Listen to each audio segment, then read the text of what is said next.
Hi. என் poster 90s kids நம்ம பசங்க பார்த்தா கண்டிப்பாக கமெண்ட் பண்ணுங்கள். நானும் 90s கிட்ஸ் தான். நான் ஷேர் பண்ணுறதுக்காக ஸ்வீட் மெமரிஸ் ஷேர் பண்ணுறதுக்காக வந்திருக்கோம். உங்களுக்கும் அந்த மாதிரி ஸ்வீட் மெமரிஸ் இருக்கும்ல. சின்ன வயசில் நம்ம வெளியில் நிறைய கில்லி ஃபுல்லாக அவுட்டோர் கேம் தான் இருக்கும். கிட்டி புலி நிறைய கேம்ஸு, நொண்டி விளையாட்டு அந்த மாதிரி நிறைய விளையாடுவோம். சொப்பு சாமா, இப்போ கூட எனக்கு சொப்பு சாமா விளையாடணுன்னு ஆசை இருக்குது. இந்த மாதிரி நிறைய விளையாடுவோம். தெருவுக்கு ஒரு டெலிஃபோன் இருக்கும். 6 மணி ஆச்சுன்னா ஊரில் உள்ள சிசிடிவி கேமராலாம் வாசலில் உட்காந்துருக்கும் பாட்டிங்கெல்லாம். நம்ம வெளியில் நாங்கள் ஊர்லலாம் 6 மணிக்கு மேலே வெளியில் வந்துச்சுன்னா லைட்டை போட்டு வெளியில் நல்லா ஆட்டம் போடுவோம். அதே மாதிரி ஒரு தெருவுக்கு ஒரே ஒரு டிவி 2 டிவி அது இருக்கிறதே பெரிய அதிசயம். ஒரு தெருவுக்கு ஒரு டெலிஃபோன் தான். அந்த ஒரு டெலிஃபோன்லேயே இவங்க கால் பண்ணியிருக்காங்கன்னு ஒரு 4 வீடு சொல்லி வீடுக்கு கூட்டிகிட்டு போவாங்க. வெளிநாட்டிலேருந்து வரப்போ கால் பண்ணுவாங்க அந்த ஒரு வீட்டுக்கு. ஓடி போய் அந்த ஆர்வமாக ஃபோன் பேசுகிறது.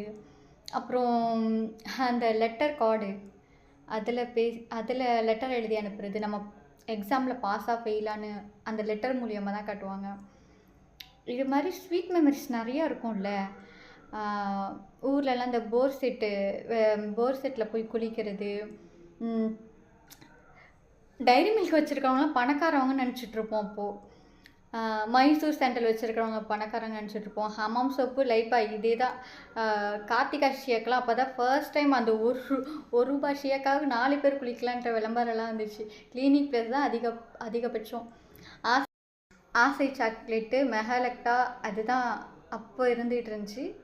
புது சைக்ளஸ்ன்னு ஒன்று வந்துச்சு. இந்த மாதிரி நிறைய ஸ்வீட் மெமரிஸ் இருக்கும்ல, அது கொஞ்சம் ஷேர் பண்ணுங்கள். ஏன்னா நம்ம 90s கிட்ஸ் இதெல்லாம் ஷேர் பண்ணுறப்ப நம்ம இந்த ஏஜில் இருக்கிறதே மறந்து ஒரு குழந்த மாதிரி மாறிடுறோம்.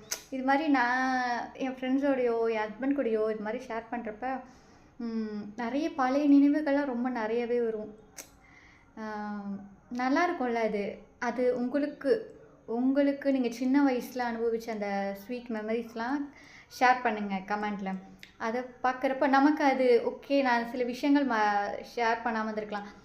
சிலது பார்க்குறப்ப அந்த கமெண்ட்டை படிக்கிறப்ப அந்த பழைய நினைவுகளுக்கு வரும். அது மாதிரி நம்மளால் வாழ முடியாது. ஆனால் அந்த பழைய நினைவுக்கு வரப்போ அந்த நிமிஷம் ரொம்ப ஹாப்பியாக இருக்கும்ல.